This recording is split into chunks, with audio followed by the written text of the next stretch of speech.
कारण महाराष्ट्राची जनता म्हणते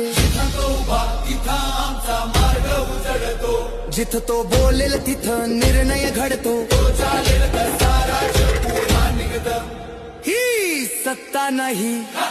ही लोकांच्या नजरेतून मिळालेली प्रतिज्ञा आहे मनाने रक्ताने मातीने महाराष्ट्राला अर्पण केलेलं नेतृत्व आहे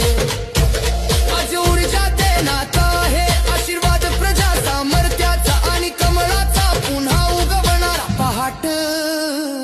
रंभाऊ मागतील आणि महाराष्ट्र देईल त्यांच्या पावलांखाली दिशा जन्म घेईल आणि या भूमीवर कमळ पुन्हा ते जाळेल कारण महाराष्ट्राची जनता म्हणते जिथं तो बोलेल तिथं निर्णय घडतो